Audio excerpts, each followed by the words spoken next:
అందరికీ నమస్కారం. ఒక జనసేన కార్యకర్తగా కాదు, ఒక ప్రభుత్వానికి సంబంధించిన ఎమ్మెల్సీగా కాదు, లేకపోతే ఒక కుటుంబానికి సంబంధించినటువంటి వ్యక్తిగా కాదు, ఒక సినిమా మనిషిగా కాదు, ఒక మామూలు హ్యూమన్ బీయింగ్గా నేను ఈ మాట మాట్లాడుతున్నాను. దీంట్లో ఎవరికైనా సరే వివాదాస్పదం చేయాలనుకుంటే అది మీ వ్యక్తిగత ఇష్టం. కానీ ఒక విషయం మాత్రం మీతో స్పష్టంగా చెప్పాలనుకుంటుంది ఏంటంటే, ఈ మధ్యకాలంలో ఆడపిల్లల వస్త్రధారణ మీద చాలామంది కామెంట్స్ చేస్తున్నారు. ఓపెన్గా మాట్లాడాలంటే ఈ మధ్యకాలంలో శివాజీ మాట్లాడాడు. Shivaji is not my target. ఒకవేళ ఎవరన్నా సరే శివాజీ నా టార్గెట్ అనుకుంటే అది మీ ఇష్టం. కానీ ఒక టైప్ ఆఫ్ మన సమాజంలో ఒక రకమైన రుగ్మత వెళుతుంది. అదేంటంటే moral policing. It's called moral policing. ఎంత మిత్తులో బతుకుతున్నారంటే సామాన్య జనం చాలామంది ఈ మేల్ చావనిస్టిక్ సొసైటీ, మగ అహంకారంతో ఉన్నటువంటి మన సమాజం, ఆడపిల్ల ఎలా ఉండాలి, ఆడపిల్ల వస్త్రధారణ ఎలా ఉండాలి, ఆడపిల్లలు ఎలా మాట్లాడాలి, ఆడపిల్లలు ఏం మాట్లాడాలి, ఏమి మాట్లాడకూడదు, దీని మీద ప్రతి ఒక్కడు, అతను పండితుడు కానించి పామరుడు దాకా ప్రతి ఒక్కడు ఆడపిల్ల ఎలా ఉండాలో మాట్లాడతారు. ఫస్ట్ పాయింట్, దీన్ని మోరల్ పోలీసింగ్ అంటారు. ఇది ఎగెనెస్ట్ కాన్స్టిట్యూషన్. ఒక ఆడపిల్ల ఇలాంటి వస్త్రధారణ చేసుకోకూడదు, ఒక ఆడపిల్ల ఇలాంటి వస్త్రధారణ చేసుకోవాలి అని చెప్పడానికి మీకేం హక్కు ఉంది? ఏ రైట్ ఉంది మీకు? అంటే మగవాడు కాబట్టి ఎవరి గురించి అని ఏదైనా స్వేచ్ఛగా మాట్లాడతారా? దురదృష్టం ఏంటంటే ఇలా మాట్లాడే మగవాళ్ళకు కూడా ఆడవాళ్ళ నుంచి ఒక రకమైన మద్దతు లభిస్తుంది. మనస్ఫూర్తిగా చెప్తున్నాను, ఖచ్చితంగా వాళ్ళ మనసు నుంచి వచ్చింది కాదు. అందరి యాక్సెప్టెన్స్, భర్త ఏమనుకుంటాడో, ఆ చుట్టుపక్కల మగవాళ్ళు ఏమనుకుంటారో, ఇంకొక వ్యక్తులు ఏమనుకుంటారనే మాట్లాడే ఆడవాళ్ళకి తప్ప ఎన్నరగా ప్రతి ఆడబిడ్డకి ఒక సెల్ఫ్ రెస్పెక్ట్ ఉంటుంది. ఎలాగో ఒక ఆడపిల్ల డ్రెస్ ఇలా ఉండాలని మనం అడుగుతాం, ఎలాగో ఒక ఆడపిల్ల ఈ డ్రెస్ వేసుకోవాలని చెప్తాం. ప్రపంచంలో ఫ్యాషన్ అనేక రకాలుగా మారుతుంటుంది. అది ఎలాగైనా ఉండొచ్చు. దయచేసి మన చెల్లెలు, మన తల్లి, మన చెల్లెలు అందరూ మనవాళ్లే, మన బిడ్డలే. ఆడపిల్ల కాబట్టి ఆ అమ్మాయి ఇలా ఉండాలని చెప్పే హక్కు మనకు లేదు. నేను ఇవాళ మీ అందరి ముందు ఒకప్పుడు నేను కూడా అలాంటి ఇన్ఫ్లుయెన్స్లో ఉండి తర్వాత రియలైజ్ అయ్యే తప్పు కదా, నాకేం హక్కు ఉంది, ఒక ఆడబిడ్డ ఇలా ఉండాలి అని చెప్పే హక్కు నాకేముందని చెప్పి నేను మార్చుకొని నేను అటువైపు వెళ్తే నాకు ఇంకొక రకమైన ప్రపంచం కనపడింది. అరే వాళ్ళు ఏం తప్పు చేశారయ్యా, వాళ్ళు ఏం తప్పులు చేశారని చెప్పి వాళ్ళని అడ్డగోలుగా మీద పడిపోతున్నాం. ఇలా డ్రెస్ వేసుకోవాలి, వేసుకోకపోతే చాలా వాళ్ళని ఒక తప్పుడు క్యారెక్టర్లుగా ఎలా ట్రీట్ చేస్తారు? సరే, ఒక విషయం చెప్తున్నాను. ప్రపంచవ్యాప్తంగా ఉన్న విషయం ఏంటంటే, ఆడపిల్లల మీద జరిగేటువంటి అట్రాసిటీస్ వాళ్ళు వేసుకున్న వస్త్రధారణ మీద కాదు, మగవాడి యొక్క క్రూరత్వం, మగవాడి యొక్క బలం, పశు బలం, వీటి మీద దీనికి తగ్గట్టుగా వాడి పశుబలానికి, వాడి క్రూరత్వానికి తగ్గట్టుగా ఆడపిల్లలు బలైపోతారు తప్ప ఏ ఆడపిల్ల కూడా వస్త్రధారణ మీద అవ్వలేదు. ఇది మిత్. మీరు కావాలంటే ఏ ఛానల్లను చూడండి, ఏ యూట్యూబ్లను కొట్టండి, లేకపోతే ఏ గూగుల్లోనే వెతకండి, చరిత్ర చూసుకోండి. ప్రతివాడు స్టేజ్ ఎక్కేసి ఆడపిల్ల ఇలా ఉండాలి, అలా ఉండాలి, మీరు ఎవరు చెప్పడానికి ఆడపిల్ల ఇలా ఉండాలని? బతకనేయండి. ఏ మగవాడితో సమానంగా బతికే హక్కు లేదా ఆడపిల్లలకి? ఏ వాళ్ళకి నచ్చిన డ్రెస్ వేసుకునే హక్కు లేదా? సెక్యూరిటీ అనేది ప్రతి ఒక్కరి హక్కు, ప్రతి ఒక్కరి ఇవ్వదు, ఆడ కానీ మగ కానీ. అయితే ఎస్పెషల్లీ ఆడపిల్లలు రక్షించాల్సినటువంటి వ్యవస్థలు, ఆడపిల్లలు రక్షించాల్సినటువంటి పరిస్థితులు లేవు. అంటే మోస్ట్ ఇన్సెక్యూర్ ప్రపంచంలోని ఇంకా మనం ఉన్నాం. నా యొక్క కన్సర్న్ ఏంటంటే, మీరు ఎలాగైనా ఉండండమ్మా, ఎంత స్వేచ్ఛగానే ఉండండి, ఎలాంటి వస్త్రధారణను చేసుకోండి. కానీ మీరు అది సెలబ్రిటీ అవనండి, సినిమా యాక్ట్రెస్ అవనండి, పాలిటిక్స్లో ఉన్నటువంటి ఫిమేల్ అవనండి, చిన్నపిల్లలు అవనండి, పెద్దవాళ్ళు అవనండి, మీరు బయటికి వెళ్ళేటప్పుడు, మీరు వెళ్లాల్సినప్పుడు ప్రాపర్ రక్షణ వ్యవస్థను ఏర్పాటు చేసుకోండి. వ్యక్తిగతంగా మిమ్మల్ని మీరు రక్షించుకునేటువంటి వ్యవస్థను ఏర్పాటు చేసుకోండి. మీరు అవసరమైతే ఒక ఆత్మరక్షణ సంబంధించినటువంటి విద్యలను నేర్చుకోండి, లేదా ప్రాపర్ ప్రొటెక్షన్ అంటే ఒక సెక్యూరిటీ పెట్టుకుని ముందుకెళ్ళండి. మన దురదృష్టం, మన కర్మ ఏంటంటే ఇంకా మేల్ చావనిస్టిక్ పిగ్స్ ఉన్నటువంటి మన సమాజం ఇది. దుర్మార్గులైనటువంటి మగ జాతి ఉన్నటువంటి సమాజం ఉంది. ఎలా పడితే అలాగ అవకాశం దొరికితే చిన్న పెద్ద తేడా లేకుండా పశువుల్లా ప్రవర్తించేటువంటి మనస్తత్వం చాలా మంది మగవాళ్ళలో ఉంది. పబ్లిక్లో ఒకేసారి గుంపుగా చేసేటువంటి అకృత్యానికి మేము దొరకమనేటువంటి మనస్తత్వం ఉన్నారు. మీరు ఎలా ఉండాలో అలా ఉండండి, మీకు ఎలా కావాలో అలాగే ఉండండి, ఎలాంటి డ్రెస్ వేసుకోవాలో అలాగే వేసుకోండి, తప్పలేదు. చెడ్డ పనులు చేయకండి, యాంటీ సోషల్ ఎలిమెంట్స్గా బారకండి, క్రైమ్ చేయకండి, ఇది చెప్పండి మీరు. అంతేగాని ఇలాంటి డ్రెస్ వేసుకోవద్దు, ఇలా ఉండొద్దు, ఎలా హక్కు ఉందండి మనకి? మగవాళ్ళకి ఏ హక్కు ఉందండి? మహా చెప్పాలనుకుంటే అమ్మ మీ మీద ఎవరన్నా అటాక్ చేస్తే తిరిగి కొట్టగలిగేటువంటి శక్తిని సంపాదించుకోండి, డిఫెన్స్ నేర్చుకోండి. ఇది ఒళ్ళంతా బట్టలు కప్పుకున్న ఆడబిడ్డలకి ఇదే వర్తిస్తుంది. ఒక స్టైల్గానో లేకపోతే ఒక మోడర్న్గా ఆడుకున్న డ్రెస్ వేసుకున్న ఆడపిల్లలకి ఇదే వర్తిస్తుంది. దీనికి మగవాడి యొక్క చండాలమైనటువంటి మనస్తత్వం చాలా, అంటే నాట్ ఆల్ మేల్, సపోజ్ కొంతమంది క్రూయల్, ఒక ఆడదాన్ని విలాస వస్తువు చూసే ప్రతి మగ వెధవకి చెప్తున్నాం, వాళ్ళకి ఏ అయినా ఒకటే, ఒళ్ళు నిండా బట్టలు కప్పుకున్నా ఒకటే, మోడర్న్గా స్టైల్గా బట్టలు వేసుకున్న ఆడది ఒకటే. వాళ్ళు కొంతమంది గురించి ఆడపిల్లలు ఇలా ఉండాలి అలా ఉండాలి చెప్పడానికి ఏంటి? మీరు ఒక్కసారి వడ్డాది పాపయ్య గారి బొమ్మలు చూసారా? మన అజంతా శిల్పాలు చూసారా? చాలా స్టైలిష్గా మోడర్న్గా ఉంటాయి. అంటే ఆడదానికి వస్త్రాలంకరణ అనేది ఆయా సమాజాల యొక్క కల్చర్ని బట్టి మారుతుంటుంది. ప్యాంటు షర్ట్ వేసుకుంటే తప్ప, చుడిదార్ వేసుకుంటే తప్ప, లేకపోతే మోడర్న్గా మిడ్డీ వేసుకుంటే తప్ప, ఇది వాళ్ళ తప్పు కాదు. వాళ్ళకి సరిగ్గా రక్షణ కల్పించలేకపోవటం, రాజ్యాంగమైనటువంటి మన ప్రభుత్వ వ్యవహారం వాళ్ళకి సరిగ్గా రక్షణ కల్పించకపోవటం ప్రభుత్వ వైఫల్యం అవుతుంది. దాన్ని ఎంకరేజ్ చేసి దాన్ని అడ్డుగా తీసుకొని ప్రభుత్వం యొక్క వైఫల్యాన్ని అడ్డుగా పెట్టుకొని దాన్ని చెల్లరిగిపోయే దుష్కర మూకల యొక్క పని తప్ప ఆడపిల్లల తప్పు కాదు. ఆడపిల్లలు వేసుకునే డ్రెస్సు వల్ల ఆడపిల్లల మీద అత్యాచారం జరుగుతుందని మీరు మీ పనికి మాలిన కామెంట్లను సపోర్ట్ చేసుకుంటూ మాట్లాడే మాట ఇది. మారిపోతుంది సమాజం. ఏఐలోకి వచ్చాం మనం, ఆర్టిఫిషియల్ ఇంటెలిజెన్స్లోకి వచ్చాం. ఇంకా ఆడపిల్ల ఇలాగ ఉండాలని చెప్పి మనస్తత్వం ఉన్న మగవాళ్ళని ఖండించండి. ఇన్ని కబుర్లు చెప్తున్నారు. నేను ఒకసారి లాంగ్ బ్యాక్ చెప్పాను, ముగ్గురు మహానుభావులు మాట్లాడిన మాటలు చెప్పాను. వాళ్ళు ఇలాగే కామెంట్ చేశారు. అప్పుడు వాళ్ళకి ఆన్సర్ చెప్పాను. ఇప్పుడు మళ్ళీ చెప్తున్నా, ఆడదాన్ని అవమానించిన ఏ ఒక్కడు కూడా బాగుపడలేదు మన పురాణాల ప్రకారం. ద్రౌపదిని నడి సభలో అవమానించిన ప్రతి కౌరవుడు సర్వనాశనం అయిపోయాడు, ఇంక్లూడింగ్ భీష్మాచార్యుడు, ద్రోణాచార్యుడితో సహా.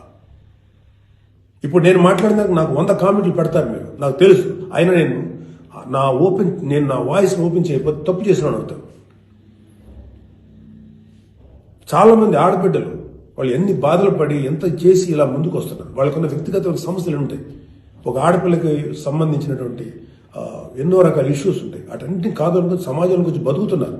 ఐఏఎస్లు అవుతున్నారు, ఐపీఎస్లు అవుతున్నారు, లేకపోతే పెద్ద పెద్ద పొజిషన్స్లో ఉన్నారు, సినిమా ఇండస్ట్రీలో ఉన్నారు, లేకపోతే క్రియేటివ్ ఇండస్ట్రీలో ఉన్నారు, పెద్ద పెద్ద వ్యాపార సంస్థలో ఉన్నారు. ఆడదాన్ని గౌరవించిన ప్రతి ఒక్కడు గొప్పోడయ్యాడు. గొప్ప గురించి కూడా మాట్లాడు, రెస్పెక్ట్ ఇవ్వండి అయ్యా మా తోటి ఆడపిల్లలకి. మహా అయితే మీరు ఏం చెప్పాలి ఆడపిల్లలకి? అమ్మ మిమ్మల్ని మీరు ప్రొటెక్ట్ చేసుకునేటువంటి స్థితిలో ఉండండి, మిమ్మల్ని మీరు రక్షించుకోండి, లేదా రక్షణగా మనుషులను తీసుకెళ్ళండి, ఏదో ఒకటి చేయండి. కాకపోతే ఏంటంటే మీకు ఇంత చుట్టుపక్కల ఇంత కరుడు కట్టినటువంటి దుర్మార్గమైన కామాంధులైనటువంటి సమాజంలో కొంతమంది ఉన్నప్పుడు వాళ్ళని మిమ్మల్ని మీరు రక్షించకుండా ఏర్పాటు చేసుకోండి. మీకు ఒక తమ్ముడుగానో, ఒక అన్నగానో, ఒక తండ్రిగానో, ఒక సోదరుడుగానో ఇది నా రిక్వెస్ట్ తప్ప మీరు ఇలా ఉండాలని మాత్రం చెప్పటం పెద్ద క్రైమ్. ఆడపిల్లలు ఉండాలని చెప్పేది పెద్ద క్రైమ్, వెరీ బిగ్ మిస్టేక్. ఇది ఇలాంటి దాన్ని మాట్లాడినందుకు ఒక వ్యక్తి యొక్క వ్యక్తిత్వం పక్కన పెడితే ఇలాంటి మాట్లాడినందుకు ఈ మాటలు సపోర్ట్ చేసేటువంటి స్త్రీల గురించి నాకు బాధ అనిపిస్తుంది. ఇలా మాట్లాడతారా? మీ తోటి ఆడపిల్లను ఒకడెవడో అంటే వాడికి సపోర్ట్ చేస్తారా మీరు? అలాంటి దుర్మార్గమైనటువంటి ఆలోచన సపోర్ట్ చేస్తారా? కమాన్, మా బయటకు వచ్చి ఓపెన్ చేయండి, మీ మౌత్, మీ వాయిస్ ఓపెన్ చేయండి, ఫైట్. ఈ చాదస్తపు మెంటాలిటీ ఉన్నటువంటి మగ బెదవులకి ఇలాంటి ఆలోచించే సన్నాసులకి, అలాగే ఇలాగ దాన్ని సపోర్ట్ చేసే పిచ్చి వాళ్ళు ఆడవాళ్ళు, ఆ మగవాళ్ళ యొక్క అణిచివేతకు గురైతున్న ఆడవాళ్ళు మాట్లాడే మాటలకి మీరు ఎదురించి మాట్లాడమ్మా. Please come and voice out. ఎంతసేపటికి సమాజంలో ఇలాగా ఆడబిడ్డలు విక్టిమ్స్ అయిపోయారు, ఎన్ని రకాలుగా అవమానించబడుతున్నారు, హింస చేయబడుతున్నారు, హింస పెట్టబడుతున్నారు. వాళ్ళని మీరు సపోర్ట్ చేయాలి. వాళ్ళని సపోర్ట్ చేయకుండా వాళ్ళ మీద అట్రాసిటీస్ చేసే వాళ్ళని సపోర్ట్ చేస్తారేంటి? ఆడబిడ్డలు కదా, ఎవరైతే నష్టపోయారో వాళ్ళు కదా మీరు సపోర్ట్ చేయాలి. ఒక మాల్లో ఒక ఆడబిడ్డ మీద అవమానించిన ఆ మగాళ్ళని కెమెరాలో పట్టుకొని ఎవడెవడో ఎరగదీస్తే, మధ్యలో ఎరగదీస్తే చెప్పుతో సెంటర్లో కొట్టుకుని తీసుకెళ్ళాలి కదా. అది కదా మీరు చేయాల్సిన పని. వాళ్ళని అడగాలి కదా, వాళ్ళని శిక్షణ చెప్పాలి కదా. నువ్వు జాగ్రత్తగా ఉండి ఎంత జాగ్రత్తగా ఉండాలి? ఎందుకు ఉండాలి? ప్రతిసారి ఎప్పుడు విక్టిమ్ అయిపోయిన ఆడబిడ్డల మీదే మీరు క్రైమ్ నేరం మోపుతుంటే, వాళ్లే తప్పు అంటుంటే అంటే పర్లేదు, ఆడబిడ్డల మీద క్రైమ్ చేసిన తప్పలేదు, వాళ్ళు జాగ్రత్తగా ఉండాలి, మగవాళ్ళు మాత్రం ఏమనకూడదా? వాళ్ళకి చెప్పండి. దుర్మార్గం చేసిన ఆడబిడ్డల మీద దుర్మార్గం చేసిన మగవేదలు చెప్పు తీసుకుంటారా మాట్లాడండి దమ్ముంటే. అంతేగాని ఎవరైతే నష్టపోయారో వాళ్ళను అనకండి. ఆ స్థానంలో మన బిడ్డలుంటే ఎంత బాధపడతామో అది ఆలోచించండి. ఈ మోరల్ పోలీసింగ్ నుంచి మీరు బయటపడేదాకా మీరు మనుషులు కాదు. Moral policing is a bloody nasty thing. ప్రపంచం అంతా ఆడబిడ్డలంతా సఫర్ అవుతుంది మోరల్ పోలీసింగ్. ఈ మోరల్ పోలీసింగ్ ఎక్కువ ఆడపిల్లల మీద రుద్దపడుతుంది. ప్రపంచవ్యాప్తంగా ఆడపిల్లల మీద రుద్దపడుతుంది. ఎవరైతే సమాజంలో గొప్పగా మాట్లాడుకున్న వ్యక్తులు ఉన్నారో వాళ్ళకి చెప్పండి. వాళ్ళందరూ వచ్చి మాట్లాడాల్సిన అవసరం ఉంది. ఎంతకాలం ఆడపిల్లల మీద ఈ అణిచివేత మీరు అవలంబిస్తారు? ఎంతకాలం వాళ్ళు అణిచివేస్తారు? అలా అని చెప్పి సాంప్రదాయాలు వదలమని చెప్పలా. మీరు సాంప్రదాయాలు ఫాలో అవ్వండి, రిచువల్స్ ఫాలో అవ్వండి, మీ గౌరవనీయమైన మీ మతాల్ని ఫాలో అవ్వండి. కానీ స్వేచ్ఛ, డ్రెస్ అనేది ఒక వ్యక్తిగత స్వేచ్ఛ. ఒక ఆడపిల్ల ఎలా కనపడాలి, అందంగా కనపడాలి అనుకోవటం తప్పులేదు. అది అమ్మాయి యొక్క వ్యక్తిగత విషయం. అమ్మాయి మితిమీరి ప్రవర్తిస్తే లా అండ్ ఆర్డర్ ఉంది, లా అండ్ ఆర్డర్ చూసుకుంటుంది. అలాంటి ఆడపిల్లలకి రక్షణ కల్పించడంలో విఫలమైనటువంటి రక్షణ వ్యవస్థదేమో తప్పు అవుతుందేమో, కానీ ఆడపిల్లలు తప్పు కాదు. ఆడబిడ్డలకి నాలాంటి వాళ్ళు కొంతమంది ఉన్నాం, ఇంకా చాలా మంది ఉన్నాం. అదే చెప్తున్నాడు, మీకోసం మేము ముందుకు వస్తాం, మాట్లాడతాం. యాక్చువల్గా నాకు ఎవరు మాట్లాడతారు ఏదో, నేను మాట్లాడాల్సిన టైం ఇది. This is my responsibility towards women. ప్రతి తల్లి, ప్రతి బిడ్డ, ఆడది లేకపోతే మగాడు లేడు కదా. ఎలాగ మనం ఒక ఆడపిల్లను అవమానిస్తాం? ఒక ఆడపిల్లను అవమానించినప్పుడు నా తల్లి గుర్తురాదా, నా చెల్లి గుర్తురాదా, నా బిడ్డ గుర్తురారా? ఇదే చెప్తున్నాను. ఇలాగ ఎవడైతే సమాజంలో ఆడపిల్లలు ఇలా ఉండాలని చెప్పారో వాళ్ళకి చెప్పు తీసుకొట్టేలాగా మీరు సమాధానం చెప్పకపోతే, ఇప్పటికైనా మీరు వాయిస్ అవుట్ చేయకపోతే మిమ్మల్ని మీరే నష్టపరుచున్నట్టమ్మా. ఇవాళ నేను వచ్చి మాట్లాడుతున్నా కదా, ఒక మీ తోటి తండ్రి అనుకోండి, తమ్ముడు అనుకోండి, అన్న అనుకోండి, ఏదో అనుకున్నాను మాట్లాడుతున్నాను. మీరు ఇప్పటికైనా మీరు బయటకు వచ్చి మాట్లాడండి. ఖచ్చితంగా ఇవాళ నాకు I have to appreciate women commission. వాళ్ళు ఫైట్ చేస్తారు, అడుగుతున్నారు. అలాగే కొంతమంది ఆడపిల్లలు అడుగుతున్నారు. అడిగే వాళ్ళని తప్పంటారండి, నాన్ సెన్స్. ఫైట్ చేయండి అమ్మా. మాలాంటి వాళ్ళు మీకు ఎప్పుడు సపోర్టే ఉంటాం. Please fight against this inhumanity. ఈ దమనకాండకు వాళ్ళకి దుర్మార్గం ఆలోచనకు మీరు ఫైట్ చేయండి అమ్మా. But come out, voice out please తల్లి. నమస్కారం. ఈ మధ్యకాలంలో సినిమా యాక్టర్ శివాజీ మీద అతనికి డయాస్ మీద ఆడవాళ్ళని వస్త్రధారణ మీద కామెంట్ చేస్తాడు. ఆ వస్త్రధారణ కామెంట్తో పాటు చాలా వ్యంగ్యంగా ఓ స్త్రీని అవమానించేటటువంటి రీతిలో కన్నా 10 రెట్లు అవమానించేటటువంటి పదం మాట్లాడాడు. స్త్రీ మీ సామానులు అని స్త్రీ అవయవాల్ని చాలా వ్యంగ్యంగా మాట్లాడుతూ సభ్య సమాజం అసహించుకునేటటువంటి పదజాలాన్ని వాడినటువంటి శివాజీని తనకు తాను రిలీజ్ అయ్యి సారీ చెప్పి మరలా తన కార్యక్రమాన్ని తన ముందుకు నడిపించుకున్నాడు. కాకపోతే దాన్ని బేస్ చేసుకొని ఈ మధ్య మరలా ఈరోజు చూసా సినిమా యాక్టర్ నాగేంద్ర బాబు అలాగే కూటమి సర్కార్లో ప్రాతినిధ్యం వహిస్తున్నటువంటి ఎమ్మెల్సీగా ప్రాతినిధ్యం వహిస్తున్నటువంటి నాగేంద్రబాబు ఇంకా అసహ్యంగా మగ వెధవలు మగవాళ్ళని ఏకవచనంతో దుర్మార్గులు అంటూ చిత్రీకరిస్తూ ఆడవాళ్ళు ఇష్టం వచ్చినట్టు బట్టలు కప్పుకుంటారు, ఆడవాళ్ళు ఇష్టానుసారం వేసి తిరుగుతారు. మీరెవరు మాట్లాడడానికని వాళ్ళని అనుకూలంగా మాట్లాడుతున్నారో వాళ్ళని పాడు చేయడానికి మాట్లాడుతున్నాడో అసలు స్త్రీ జాతి ప్రతిష్ట కాపాడడానికి మాట్లాడుతున్నాడో అర్థం కానటువంటి మాటలు అతను ఏదో ప్రెస్టేషన్లో మాట్లాడుతున్నాడు. వాస్తవానికి నాగేంద్రబాబు గారు తెలుసుకోవాల్సినటువంటిది ఒకటి ఉంది. స్త్రీకి చాలా ప్రాధాన్యత ఉంది ఈ భారతదేశంలో, ఈ భారతీయ గడ్డ మీద. స్త్రీ అంటే మాతృత్వాన్ని కనబడుతుంది, అలాగే భారీగా తన పాత్ర పోషిస్తుంది, సోదరిగా తన పాత్రను పోషిస్తుంది, అన్ని రకాల పాత్రలు పోషించి ఈ సమాజాన్ని మెప్పించేటటువంటి ఒక గొప్ప వనిత ఎవరన్నా ఉన్నారంటే ఈ సమాజంలో స్త్రీయే. అలాంటి స్త్రీని ఇష్టం వచ్చినట్టు బట్టలు వేసుకోండి అనే ఇష్టం వచ్చినట్టు తిరుగుతారు వాళ్ళు. అవసరమైతే ప్రొటెక్షన్ పెట్టుకుని తిరగమని మిమ్మల్ని చట్టసభలకు పంపించింది. స్త్రీకి మేమున్నాం, మా ప్రభుత్వం ఉంది, నేను రక్షణ కల్పిస్తానని మాట్లాడకుండా సిగ్గులేని మాటలు మాట్లాడుతూ అతను ఏదో స్త్రీని అవమానిస్తున్నాడా, స్త్రీని కాపాడే చర్యలో భాగంగా మాట్లాడుతున్నాడా అర్థం కానటువంటి మాటలు మాట్లాడుతున్నారు. మొట్టమొదటి మీరు మాట్లాడినటువంటి మాటలు ఒకసారి మీ మాటలు మీరే వినండి. అందుకని పూర్వకాలంలో మగవాడు గోచి పెట్టుకుని తిరిగేవాడు, అది తప్పు కాదు. ఆ స్త్రీ అలా తిరగలేదు, స్త్రీకి మరుగు ఉంది. ఆ మరుగు ఉంది కాబట్టి వస్త్రధారణలో కాస్త కప్పుకొని మట్టగా ఉండడంలో తప్పు లేదని ఈ సమాజం, ఈ భారతీయ సమాజం కొన్ని కట్టుబాట్లు ఉన్నాయి. అలాగే ఇక స్త్రీ విషయానికి వస్తే స్త్రీని కాపాడుకోలేనటువంటి సమాజం, స్త్రీని గౌరవించినటువంటి సమాజం, ఈ సమాజమే అనాగరిక సమాజం అయిపోతుంది. మొట్టమొదటి మీరు ప్రజాప్రతినిధిగా ఉంటూ ఇలాంటి చేతగాని మాటలు మాట్లాడడం మొట్టమొదటి తప్పని మేము రాష్ట్రీయ ప్రజా కాంగ్రెస్ పార్టీని తెలియజేస్తున్నాం. అలాగే మొట్టమొదట ఆ శివాజీ మాట్లాడినటువంటి మాటలు కానీ ఈరోజు స్త్రీని విచ్చలవిడిగా తిరుగు, నీ ఇష్టానుసారం తిరుగు, నీకు స్వేచ్ఛ ఉంది అని ప్రోత్సహిస్తూ మాట్లాడే నాగబాబు కూడా మొట్టమొదటి ఈ సమాజానికి క్షమాపణ చెప్పాల్సినటువంటి అవసరం ఉంది. కానీ స్త్రీని గౌరవించుకోవాలి, స్త్రీని మేము కాపాడుతాం, స్త్రీని భద్రతగా కాపాడేటటువంటి ఏకైక సమాజం అని చెప్పుకోకుండా స్త్రీని విచ్చలవిడిగా తిరిగి ఏం మాట్లాడతారండి ఈ నాగేంద్రబాబు. అందులోని మరో విషయం ఏంటంటే సినీ పరిశ్రమ నుంచి మీరు మాట్లాడుతున్నారా, లేదు మరలా ఇంకొకటి ఒక నాయకుడిగా మాట్లాడడం లేదు, నేను ఒక సామాన్య మనిషిగా మాట్లాడుతున్నాను. ఇదేనా మీకు ఒక కుటుంబం ఉంది కదా, విచ్చలవిడిగా తిరుగు, ఇష్టానుసారం బట్టలు వేసుకుని తిరుగుతారు ఆడవాళ్ళు, మీరెవరు అడగడానికని సమర్థిస్తూ మాట్లాడతావా? మీకు ఒక కుటుంబం లేదా? అన్ని కుటుంబాలు పాడవమని చెప్తారా? ప్రతి కుటుంబానికి ఒక పరువు ఉంటుంది. ఆడబిడ్డ అంటే ఇంటికి పరువు, ప్రతిష్ట. ఆ బిడ్డలను మీరు రాంగ్ ట్రాక్ పట్టిస్తారా? తప్పుడు మాటలు మాట్లాడి సమాజాన్ని మీరు పాడైనట్టు ఈ వ్యవస్థను పాడు చేయడానికి మీరు కంకణం కట్టుకోకండి.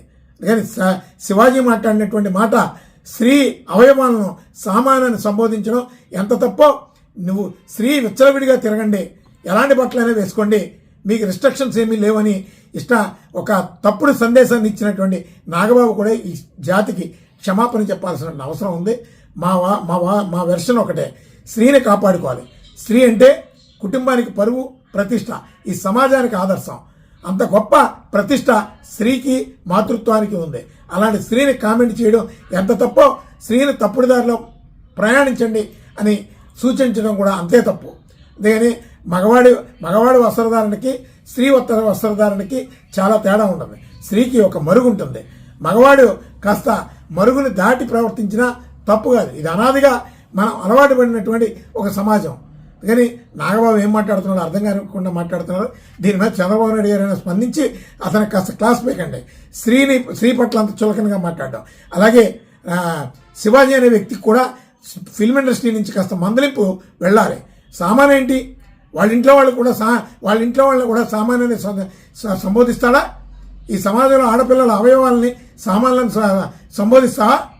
బుద్ధి లేని ప్రకటనలు చేస్తూ వీళ్ళకి సిగ్గులేనటువంటి ఒక ప్రచారాన్ని సాగించుకుంటున్నారు. మరలా మొట్టమొదట నాగేంద్రబాబుకి, నా శివాజీకి మా తరపుని ఒకటి చెప్తున్నాం, ఇలాంటి ప్రవర్తన, ఇలాంటి మాటలు మాట్లాడుతూ ముందు సమాజానికి చెడు ఆదర్శవంతంగా మీరు నిలిస్తే ఖచ్చితంగా ఆంధ్రప్రదేశ్ ప్రజలు మాత్రం చీవాట్లు పెట్టడం ఖాయం, మీకు సరైనటువంటి గుణపాఠం చెప్పడం ఖాయం.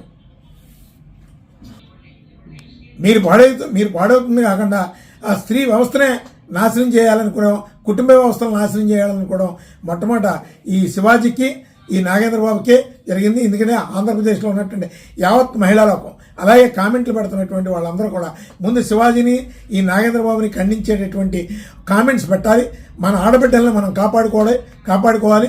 ఆంధ్రప్రదేశ్ మహిళా లోకం అలాగే తెలంగాణ మహిళా లోకం దీని మీద ఖచ్చితంగా వీళ్ళిద్దరు తప్పుని ఏకరువు పెట్టాలని చెప్పి రాష్ట్రీయ ప్రజా కాంగ్రెస్ పార్టీ నుంచి విజ్ఞప్తి చేస్తున్నాం.